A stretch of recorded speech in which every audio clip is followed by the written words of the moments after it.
Curious ka ba kung ano ang mga highest grossing Filipino movies? Well, narito ang top 5 movies na nagmarka sa takilya. Unang-una ay ang Hello, Love Again na ipinalabas noong 2024. Pinagbidahan ito ni Alden Richards at Catherine Bernardo. Kumita ito ng 1.4 billion pesos sa buong mundo. Isang malaking hit na nagpakita sa lakas ng pelikulang Pilipino sa global box office. Ang pangalawa naman ay ang Rewind na ipinalabas noong 2023. Pinagbidahan ito ng mag-asawang Marian Rivera at Dingdong Dantes. Ang pelikulang ito ay kumita ng 924 million pesos. Isang makapangyarihang thriller na talagang pinuri ng mga manonood. Ang pangatlo ay ang Hello, Love, Goodbye na ipinalabas noong 2019. Ito ang kauna-unahang pagtatambal ni Alden Richards at Catherine Bernardo. Kumita ito ng 880.6 million pesos at naging isang box office success. Ito rin ang kinukonsiderang prequel ng Hello, Love Again. Ang pang-apat ay ang The House of Us na ipinalabas noong 2018. Pinagbidahan ito ng noon ay real-life couple na sina Daniel Padilla at Catherine Bernardo. Isang kwento na magkasintahan na dumaan sa mga pagsubok at kumita ito ng 810 million pesos at tumatak sa puso ng mga fans. Ang panghuli ay ang Made in Malacanang na ipinalabas noong 2022. Ito ay pinagbidahan ni Cesar Montano,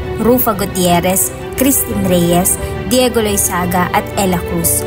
Ang pelikulang ito ay kumita ng 700 million pesos at nagbigay ng talakayan tungkol sa kasaysayan ng bansa.